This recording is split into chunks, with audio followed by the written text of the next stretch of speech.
بسم الله الرحمن الرحيم. الرحمن علم القرآن، خلق الإنسان علمه البيان. الشمس والقمر بحسبان، والنجم والشجر يسجدان.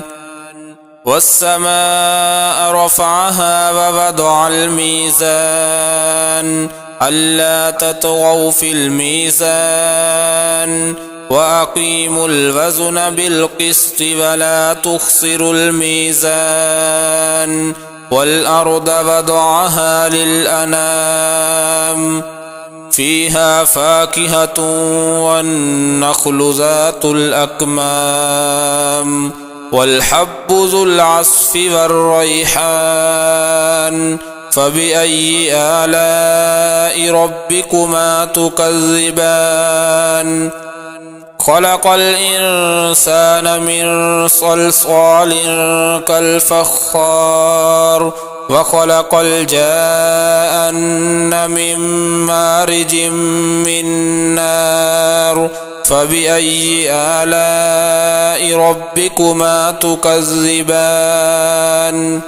رب المشرقين ورب المغربين، فبأي آلاء ربكما تكذبان؟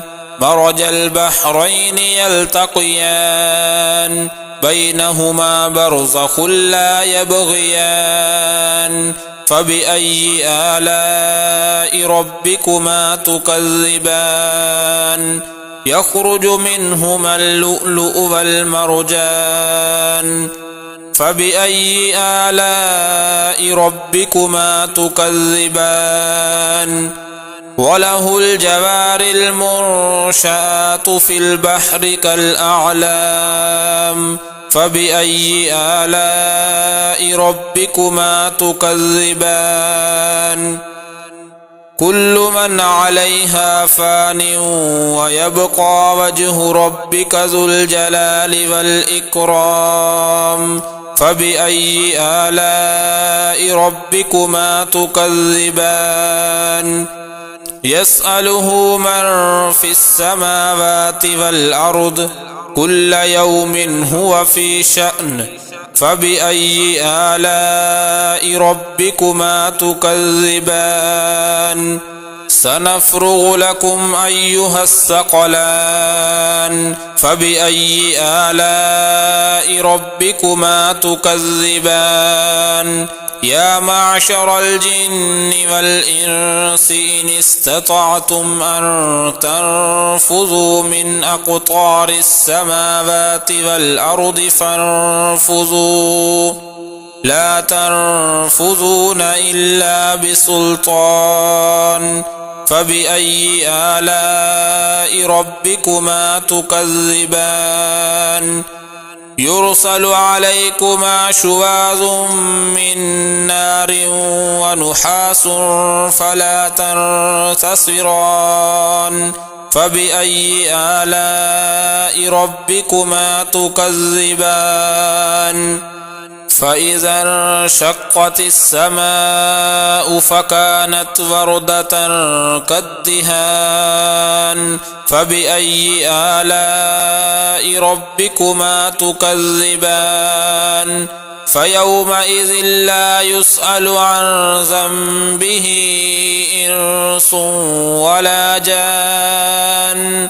فبأي آلاء ربكما تكذبان؟ يعرف المجرمون بسيماهم فيؤخذ بالنواصي والأقدام. فبأي آلاء ربكما تكذبان؟ هذه جهنم التي يكذب بها المجرمون، يطوفون بينها وبين حميم آن. فبأي آلاء ربكما تكذبان؟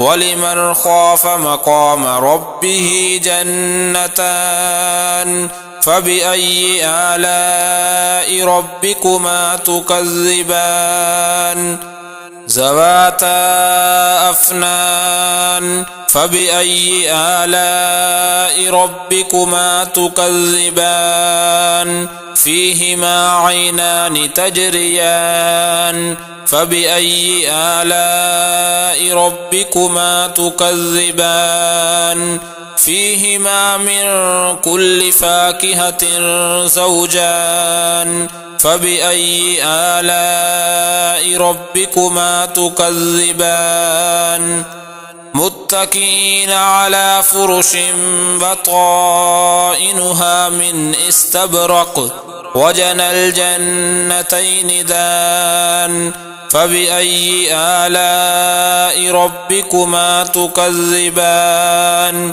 فيهن قاصرات الطرف لم يطمثهن إنس قبلهم ولا جان فبأي آلاء ربكما تكذبان كأنهن الياقوت والمرجان فبأي آلاء ربكما تكذبان هل جزاء الإحسان إلا الإحسان فبأي آلاء ربكما تكذبان ومن دونهما جنتان فبأي آلاء ربكما تكذبان مدهامتان فبأي آلاء ربكما تكذبان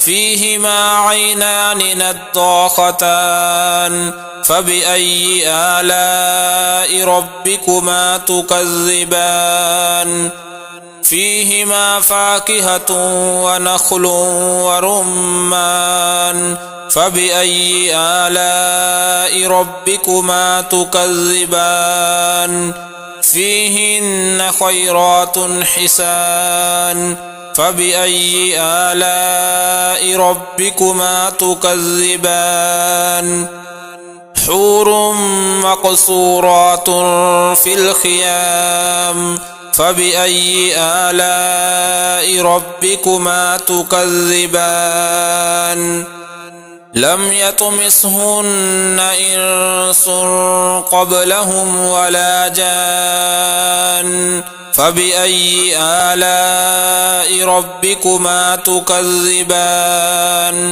متكئين على رفرف خضر وعبقري حسان فبأي آلاء ربكما تكذبان تبارك اسم ربك ذي الجلال والإكرام